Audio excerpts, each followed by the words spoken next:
Dostlar, туганнар һәм почти туганнар, сәлам сезгә Кырым якларыннан. Төгәлрәк әйтсәк, менә минем артымда язылып утыра Бакча сарай шәһәреннән. Бу Бакча сарайга керә торган юл, аларның капкалары дисәң дә була. Дуслар, бу репортаж әзерләнә менә сезнең теләкләр буенча, сезнең гозерләр буенча, чөнки Телеграмда да, ВКонтактеда да сораган идем, Кырымның кайсы җирләрен күрсәтим дип. Һәм сез нәкъ менә Бакча сарайны күрсәтүемне сорадыгыз. Бу безнең өчен бик якын шәһәр, чөнки бу Кырым ханлыгының 2 гасырдан күбрәк вакыт Кырым ханлыгының баш каласы булган. Монда безгә якын булган, рух буенча, дин буенча якын булган Кырым татарлары яши. Бу аларның тарихи ватаны, бу аларның йөрәге, Кырым татарларының йөрәге нәкъ менә шушында Бакча сарай шәһәрендә тибә, дуслар. Әйдәгез, репортажыбызны башлыйбыз. Бакча сарайга 1503 елда нигез салына. 2 гасырдан күбрәк Кырым ханлыгының баш каласы була ул. Бик бай тарихлы шәһәр. 1783 елда Кырым Россия империясына кушылгач, Бакча сарай башкала статусын югалта, әмма үзенең уникальлыгын, үз йөзен югалтмый. Бакча сарай атамасы 2 сүздән барлыкка килгән. Бакча һәм сарай, ягъни бакча эчендәге сарай, дворец дигәнне аңлата. Хәзер юл тотабыз Бакча сарайда урнашкан хан сараена. Билгеле, бу Бакча сарай үзе бүленә 2 өлешкә. Иске шәһәр һәм яңа шәһәр. Әйтергә кирәк, минем туган ягым Чаллы шәһәрендә дә нәкъ менә шундый бүленеш бар. Яңа шәһәр һәм ГЭС Зяб Сидоров кол иске шәһәр булып санала инде. Хәзер юл тотабыз хан сараена, менә иске өлешендә менә мондыйрак йортлар да бар. Карагыз әле. Шул кадәр иске, менә кайбер урыннарында штукатуркасы купкан. Шундый мин аңлыйм. Иске шәһәр, ләкин искене дә бит инде мотор итеп карап тотарга буладыр бит. Белмим, бәлки ялгышамдыр, бәлки иске шыксыз булып калырга тиештер. Менә монда ниндидер су буе булган күрәсең, ләкин хәзер ул су буе юк. Ә су буе булыр өстендәрәк менә шундыйрак бина бар, әнә Полина, я тебя люблю дип тә язылган. Монда да шулай стенасы шыксызрак. Әйдәгез, төшеп су буен карыйк әле. Менә шушындый сазлык, ой, монда кемдер сикерде. Сазлык һәм шу сазлык аркылы монда күпер дә бар. Карагыз, ниндирәк кенә күпер. Бу аңлавымча бит инде Бакча сарайының чите түгел. Без хан сараена таба якынлашабыз, ләкин менә монда юл басма.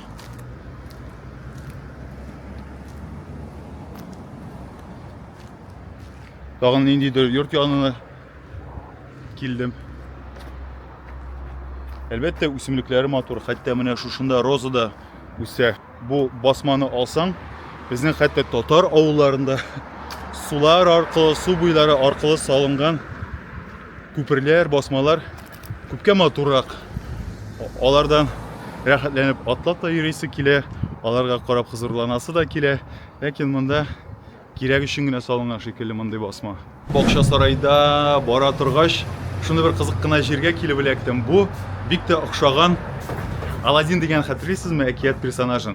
Менә монда үзеңне дөрестән дә Аладдинның бер бүлмәсендә, фатирында кебек хис итәсеңме? Монда безгә таныш булган әйберләр, татар культурасына таныш әйберләр бар. Менә монда билгеле, безнең татарларда мондай зур кумганнар юк, ләкин менә мондай кичкенә кумганнар бар. Менә мондыйлар да бар.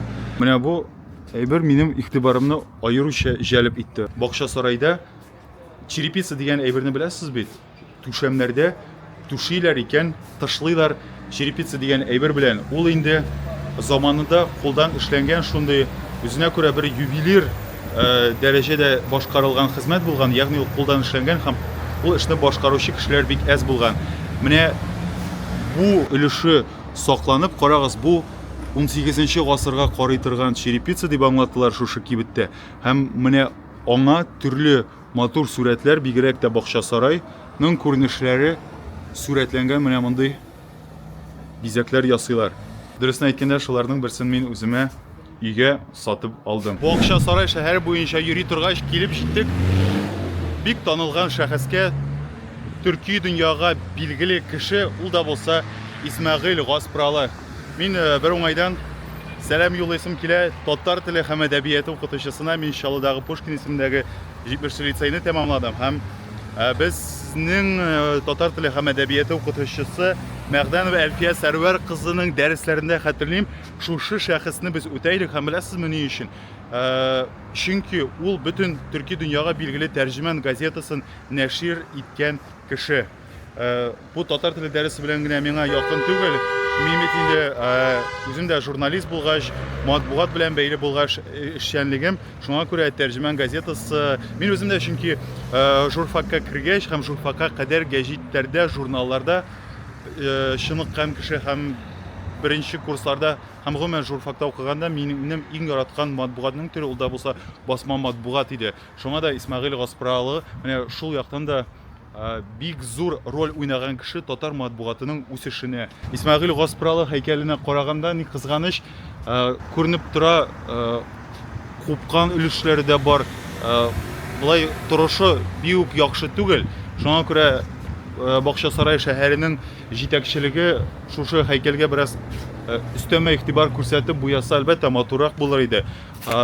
Һәйкәлнең арткы өлешендә менә шушындый урнашкан шишмә. Бу шишмә күрәсең үсеп булырга тиеш, ләкин шишмәсе бар, дуслар. Шишмәнең суы юк, ни кызганыч. Монда бик купкоры, монда нәрсә генә ята. Менә әйдәгез бергәләп карыйк әле. Монда менә бушлык. Монда ниндидер тишеге бар, күрәсең, булмаган су. Монда китәргә тиеш булгандыр. Монда менә яфраклар һәм шушындый чүп кенә аунап ята. Һәйкәл тирәсендә розалар булырга тиештер, ләкин алар шулай шау чәчәктә утырмый, аның каравы һәйкәлнең уң ягында бар. Әйдәгез өскә менеп карыйк әле. Менә карагыз үзегез. Монда кайсы берләрнең чәчәк аткан. Монда да шулай чәчкәләре бар.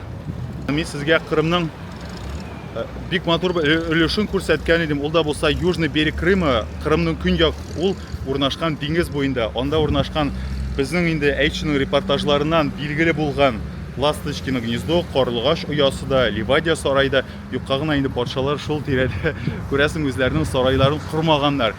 Бакчасарай ул таулырак җирдә урнашкан. Һәм монда агачлар, үсемлекләр культурасы һәм нык аерыла, дуслар. Тегендә бит су тирәсе булгач бер төрле шартлар, монда менә икенчерәк шартлар. Шуңа да яшеллек монда суга бик каты сусаганы сизелеп тора. Әйдәгез без сәяхәтне Бакчасарай буенча дәвам итәбез. Бу кибет үзенә күрә бер музей шикелле дә. Кибет белән музей. Менә монда кергәч бигрәк тә үзенең дөрестән дә шул Аладдин әкиятендәге геройның бүлмәсенә эләккән шикелле хис итәсең. Монда матурлыктан күзләр камаша. Мин инде монда бөтен нәрсәләргә карап хозурланып чыктым, ләкин күпме карасаң да, беләсеңме, мондагы матурлыктан күзләр камаша. Бу күпчелек әйберләр ясалган кулдан. Әйтәм бит, бу дөрестән дә үзенә күрә бер ювелир хезмәт, чөнки бу тиз эшләнә торган әйберләр түгел. Менә шулай, дуслар, матурлык ул бит тиз генә эшләнми, һәм монда шунысы сизелә, бу каяндыр Кытайдан алып кайтылган штампованный товарлар түгел. Бу дөрестән дә һәр берсендә кешенең күңел җылысы, йөрәк җылысы сизелеп тора. Энергетикасы монда бик көчле. Хәзер мин сезне таныштырам шушы кибетнең хуҗасы белән һәм бик кызык кына бер әйбернең ясалу тарихы турында мин сезгә сөйләрмен. Иман Камил күбегез әле бу әйберләр турында белмим. Әйдәгез хәзер сүзне аңа тапшырам. Дуслар, хәзер мин сезне таныштырам шушы кибетнең хуҗасы. Сез мине Әнвәр әфәнде аңлыйсызмы, минем нәрсә әйткәнемне? Әллә юкмы? Аңлыйсыз, әйме? Әнвәр әфәнде шушы була. Әнвәр әфәнде, сез безгә хәзер нәрсә күрсәтергә телисез? Менә буны ши. Әйе. Мен сезгә һедия әйтәм. Һедия по-нашему подарок. Бездә тота бүләк була. Бүләк. Әйе, бүләк. Бүләк. Әйе. Кырым татарда һедия. Менә бит, менә нәрсәдә аерма. Аерма это будет разница. Это вот такая вещь. Әйе. Моны нәрсәдән ясыйлар, ничек ясыйлар, Әнвәр әфәнде? Это, я извиняюсь, я буду говорить. Да, конечно, как вам удобно, абсолютно. К сожалению, да, более понятно. Это погремушки, такие вещи часто делались для детей, ну как в принципе делалось. Делались из тыковки, определенный сорт тыквы, роз, срезали, высушивалась тыква, и семена, которые оставались внутри, вот они вот таким образом звучат. А, это семена внутри. Это семена тыквы, настоящие, которые звучат. Ничего себе. Ну, потом вырезалась дырочка, вставлялась вот такая палочка, и расписывали. Расписывали обычно традиционным орнаментом, крымско-татарским. Килдек ашарга. Сұрадық, қойда ашап була. Ул әйтә, ашлама сарай дип. Карагыз әле, менә хәзер минем күз алдымда. Менә бу берничә катлы ашлама сарай дигән ашхана һәм аның артында күрәсезме таулар. Бу тауга терәлеп тора торган урын. Бер миссия бар. Әйтче күчтәнәчләр Кырымнан җибәрә дигән конкурс булды бит. Без берничә бүләк уйнаттык һәм тәмләткечләрне оныткан укучыбыз сорады. Җибәрергә аңа җибәрәсе түгел диде. Почта аркылы сез Кырымдагы бер ашханәгә кирип, анда тапшырырсыз. Ә мин Кырымга килә калсам, шул ашханәгә кирип чыгармын диде. Менә шушы ашлама сарайга кертеп чыгарбыз.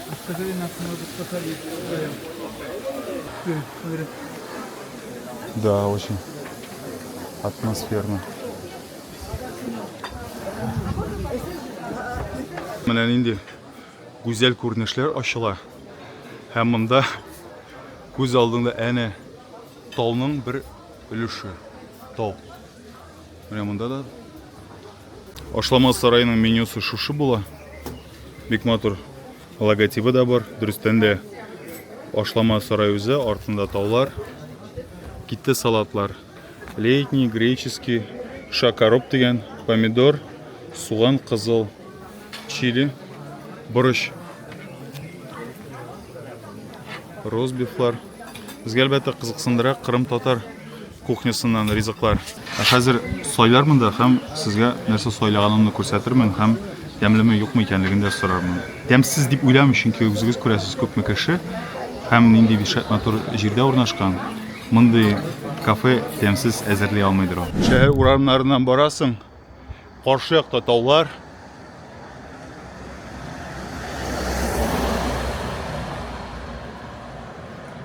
Әнә тегендә каршы якта шулай ук шишмә булырга тиеш, ләкин су юк. Күрәсезме, ике ягында да, бу якта да фонарьлар тора.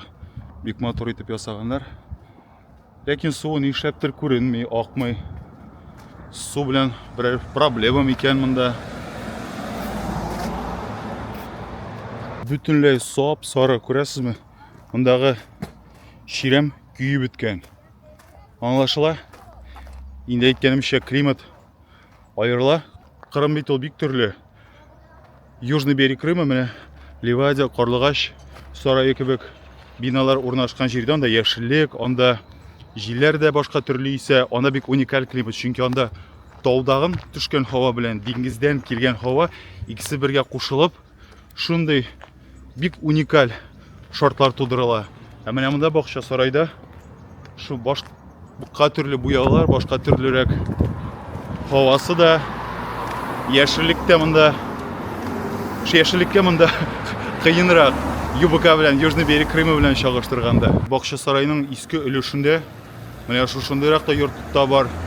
Югыйсә спутник линкәсе урнаштырылган, ләкин тәрәзәләре әнә ничек коелган. Бик икеле-микеле хисләр туа, әлбәттә, бакча сарай буенча барганда. Гомумән, моңа чаклы репортажларда да әйткәнем бар. Кырымның бердән-бер плюсы ул да булса аның табигате. Ә менә бу табигатьне, шушындый матурлыкны, Аллаһ Тәгаләдән бирелгән бүләкне саклап тоту, тәртиптә тоту дигән нәрсә бик үк сизелми. Әйе, әйтергә була, мәсәлән, мин һаман да Татарстан белән чагыштырам, ләкин нәрсә белән чагыштырыйм? Кеше үзе нәрсә күргән, кайда яшәгән, шуның белән чагыштырам. Мин бит Камчаткада яисә анда Воронеж өлкәсендә яшәгән кеше түгел, шуңа күрә мин ул төбәкләр белән чагыштыра алмыйм. Менә миңа бәхет елмайган Татарстанда туарга, татар авылларында яшәргә. Шуңа да менә карагыз, менә шушындый тагын бер йорт бар. Шулай ук каралмаган, шундый шыксыз. Монда кеше яшәми дип уйласаң, күренеп тора, тәрәз төбендә, төпләрендә гөлләр бар. Кешеләр монда яши. Менә монда да нинди искереп беткән шиферлар. Әнә тегендә розалар чәчәк атып утыра. Гүлләр ул шулай ук табигатьнең казанышы. Ләкин йортлар күрәсең ничек кыйшаеп беткән.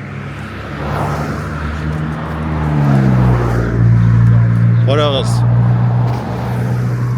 Әйтәм бит, бәлки мин бик каты бәйләнчектер, дуслар. Әгәр дә сез минем белән килешмәсәгез, әлбәттә языгыз комментарийда. Юк, Ленар, син артык бәйләнәсең дип. Менә мондагы диварда да әллә нәрсәләр язгаланып, сызгаланып беткән. Халык шулай дип итә икән. Димәк, белмим, я тәрбия бик үк дөрес түгелдер. А в крымско-татарском, кстати, какие были узоры? Вот, допустим, у нас у казанских татар тюльпан, кстати. Тюльпан, да. У вас тоже, да? У нас тоже тюльпан. И тюльпан у нас мужской знак. Давайте я вам покажу. Я вот делал светильник. Давайте. И на примере светильника я вам немножко расскажу об орнаменталистике. Вот здесь гранат. Гранат нар, по-крымско-татарски нар. А я даже сам не знаю, как у нас будет гранат. Ну вообще нар, это, если дальше искать, это персидское слово.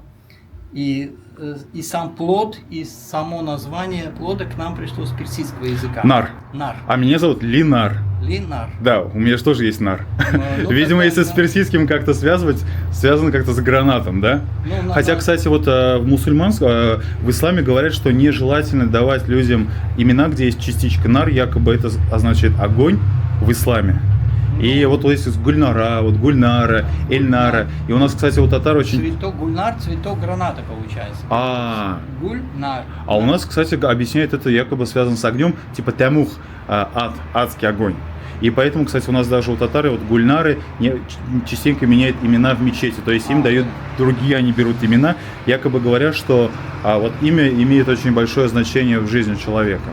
Да, Но интересно, кстати, не знал, что нар это гранат. Ну, нар это гранат. Ну, у нас как-то так. Ага. Гранат.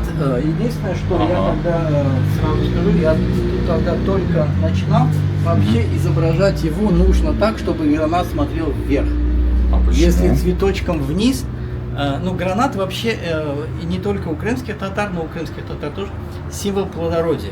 Любой плод, где много семян, вот внутри семена вы видите часто изображать семена, это достаток. Достаток, вы посеяли семена, урожай, у вас достаток, вы получаете какой-то доход, символ достатка. И чтобы ваш доход всегда увеличивался, ну когда вышивали, когда изображали на чем-то, гранат нужно было изображать ну, цветущим вверх, а не вниз. Вот. Но вы немного допустили оплошность или что это? Это один из первых моих светильников, которые я делал. Вот такой. Узак кына менюны актарганнан соң ахыр чиктә менә нәрсәләр сайладым, дуслар. Ләззәт дигән шушы салам, монда керә баклажаны карамелизированные с помидорами кинзо и кунжутом. Кыяфәте булайрак. Алга таба юфәк аш дигәне, кичкенә пельменнәр бульонда һәм сарма, мясо телятины, завернутые в виноградные листья с рисом и специями. Кыяфәте шулайрак. Хәзер карарбыз инде. Рәсемдәге ризыклар белән реаль ризыкларның кыяфәте туры килә микән. Ләззәт дигән салатның кыяфәте, дуслар, шулайрак. Ничегрәк булса менюда, дөрестән дә бик матур. Хәзер ачыкларга кирәк. Тәме ничегрәк микән соң? Бик тәмле, дуслар. Ләззәтне ашап бетергәннән соң ләззәт дигән салатны күчәбез юфәк аш. Татарчасы ничек була, юфәк аш була микәнни? Шундый кичкенә генә нәни пилмәннәр. Бездә кияү пилмән дип атыйлармы әле бу әйберне? Кичкенә пилмәннәрне бульонда, шулпада.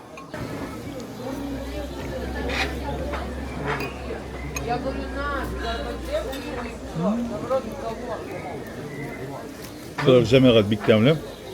Ефәк ашка да 5 куям. Бүгенгә килеп җитте соңгы ризык, ул да булса сарма. Кулланылган виноград яфрагы, эчендә сыер ите. Ягъни сыер, виноград яфрагы эченә төрелгән сыер ите. Монда алар барлыгы 6 штук. Менә алабыз, монабыз сметанага. Каймак түгел, җәмәгать сметана белән каймак икесе төрле әйбер. Yok, smetanaga mangaç, smetana bütün təmini üzünə ala. Ansız gana aşab qarayım elə, qaynar. Тәмле. Миңа ошый. Шушы ризыкка да җәмәгать бишлек куям. Минем артымда күреп торасызмы, әллә каян кыя башыннан су агып тора.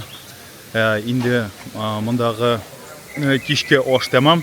Әгәр дә монда бакча сарайда була калсагыз, дуслар, әлбәттә монда килергә бик киңәш итә идем, чөнки бик атмосферный урын, шундый рәхәт, иң мөһиме монда кырым-татар ашлары шулай ук тәкъдим ителгән.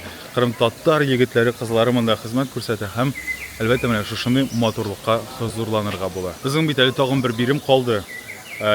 Җиңүченең шушы ашлы тәэминләткечләрен без тапшырырга ният бар шушы хашлама сарайга. Кабул итәрләр дип ышанып калам. Заманында Бакча сарай шәһәренә Россия империясының билгеле шәхесләре, атаклы шәхесләре килә. Императорларына әйткән дә юк. Екатерина II дә була монда, Александр I, Николай II һәм тагын бер кеше. Менә әйдәгез әле булай борылык. Бу Александр Сергеевич Пушкин, бөек рус шагыйре. Ул Бакча сарайга килә һәм хан сараенда булып, хан сараендагы Бакча сарай фонтаны белән тәэсирләнеп, Бакча сарайский фонтан дигән шигырь яза һәм шуның белән ул Бакча сарайының шәһәрендә Бакча сарай фонтанында һәм гомумән шушы якка үзенә күрә бер бренд дәрәҗәсенә ирештереп, хәзерге тел белән әйтсәк, реклама ясый. Бакча сарай фонтаны турында, дуслар, сез хан сарайына багышланган репортажда тулырак карый аласыз һәм шуңа күрә бу репортажга аны кертеп тормам. Хан сараеннан булган репортажны игътибар белән карагыз, яме. Һәйкәлнең каршы ягында хәзер мин сезгә борылып күрсәтәм. Урнашкан фонтан дигән кибет. Ләкин анысының да хәрефләре коелып беткән һәм МГАЗИ хәрефләренә сакланып калган. Каршында әле фонтан кибетенең бар шулай матур фонтан. Бик үзенчәлекле архитектуралы.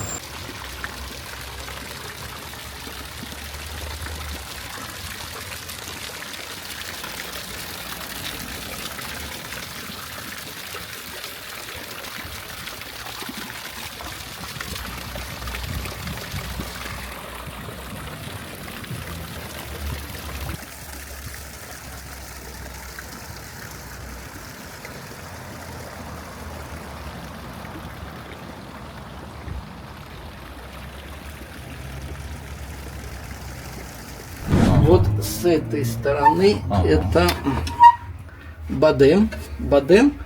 То есть вот это, да, Бадем? Бадем, да. Ага. Это вообще женский знак. Бадемчик. Бадем, бадемы вышивали вот такие, как, ну это не тюльпаны, вот именно бадем у девочек. А бадем это что означает? Бадем фисташка. Фисташка. Фисташка, ну, А бадем это на крымско-татарском, да, фисташка? Да, фисташка это на крымско-татарском. Вот такой орнамент. И было такое еще, когда бадем изображали без вот этих волнистых вот таких, как сказать, обрамлений, без волнистого обрамления. Это изображали на костюмах часто. Ну, кстати, если немного отвлечься, бадемы до 16-го, в 17 веке только это стал чисто женский знак. 16 век, это мне рассказывали еще Сервер Ага покойный, когда был директором ханства, вышивали еще и на камзолах мальчиков. Потом это трансформировалось, стали считать, что это только женские, женский узор, орнамент. И вот эти как волнистые такие, как обрамления, это считается уже знак женщины, у которой есть семья и дети. Интересно. То есть просто бадемчик такой маленький, нежный, стройный, это девушка. Когда девушка выходит замуж, у нее дети появляются, на женских платьях изображали уже бадемчик вот с такими, видите, вот. Столько нюансов, оказывается, это все надо знать. Очень много, да. У вас, кстати, к замужней женщине как обращаются? Ханум? Ханум обращались. Да, у нас тоже ханнам. А к незамужней? У нас есть слово туташ. У вас нет такого слова? Туташ нет. У нас в шутку иногда там могут сказать тотай. Тотай, ну такое, как сказать. Это обычно говорят бойкой девушке такой или молодой женщине, которая очень бойкая, немножко вредная.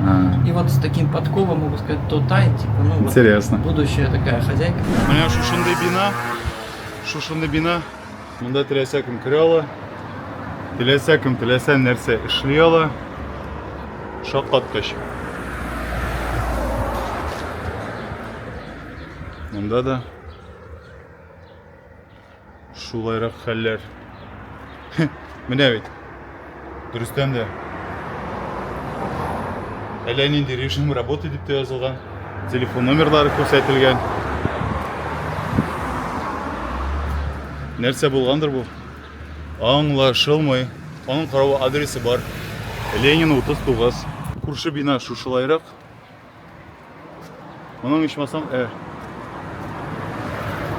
Крымская теплоснабжающая компания күрше бинада. Выходные, суббота, воскресенье. Бүген ял көне шуңа да эшләмиләр. Карагыз нинди кыйналып беткән кеше эстә.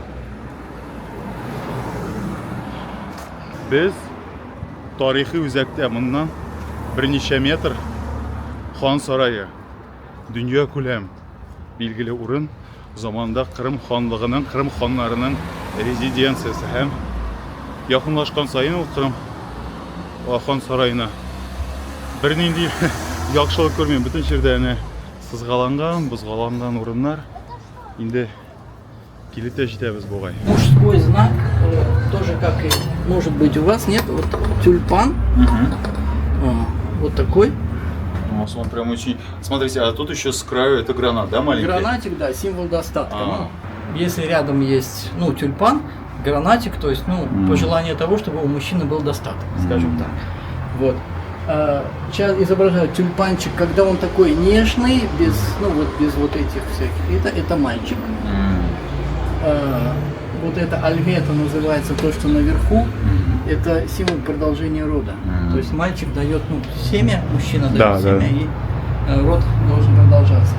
Символ это тоже, и у вас, кстати, тоже, я почти уверен, это символ такой типа вспаханного поля. Вспаханное поле опять-таки от нас относит к тому, что это символ достатка. У нас получилось так, что, знаете, да, после 1944 года почти все это было утрачено. Искусство вышивания у нас сохранилось, в общем-то, благодаря одной женщине. Ее в 30-е годы когда-то отправили, Зулейха, по-моему, звали, да? Ее отправили учиться в Москву, она была золотошвейкой. И во время депортации она осталась в Москве. В начале 90-го года был фонд, они нашли эту женщину, ее привезли в Крым, наняли, не то что наняли, заплатили ей деньги для того, чтобы нашли желающих, кто хочет учиться. И она тогда смогла обучить где-то 12-15 женщин, которые выразили согласие с нуля вот это все. На самом деле искусство нашего шитья это достаточно вот благодаря одной женщине, которая знала это, которая сохранила, это все смогли возродить. Классно. Анвар Эфенди, бигзур рахмат сизге. Как у вас будет на крымско-татарском? Большое вам спасибо. Большое спасибо. Чок саолыңыз. Сах олыңыз, будьте здоровы. Много вам здоровья. У нас отличается бигзур рахмат и ваше произношение. Все вам процветания. Спасибо. Дай Бог, чтобы мостик между крымскими татарами, казанскими татарами, он был всегда крепким, чтобы мы всегда были друг для друга большой поддержкой. Спасибо вам большое. Удачи. Булды, дуслар, тәмләп кешеләрне калдырдым. Менә шушында Хашлама сарай дигән җирдә кабул итеп алдылар офиста. Сөйләштем, мин әйтәм, бик зур рәхмәт сезгә.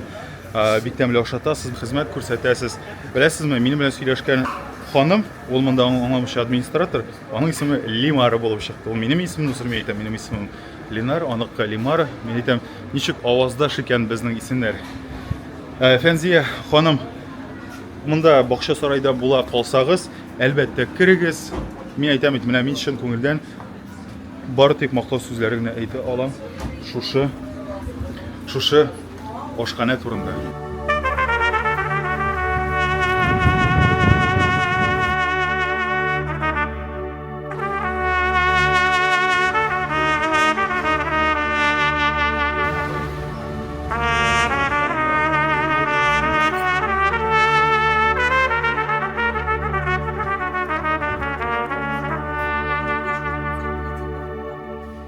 Репортажны кайда башлаган булсак, шул җирдә төгәллибез, дуслар. Бакча сарай шәһәренә бик зур рәхмәт әйтәбез. Шушындый кунакчылыгы, шул кадәр Кырым татарларының колоритын, үзенчәлеген саклаганы өчен. Сезгә дә дуслар, игътибарыгыз өчен бик зур рәхмәт. Шушы репортажга әлбәттә лайклар куегыз, комментарийлар языгыз һәм кабат исегезгә төшерәм. Бу нәкъ менә сезнең теләкләр буенча, сезнең теләкләрне күздә тотып эшләнгән репортаж. Әйтче белән киләчәктә дә бергә булыгыз.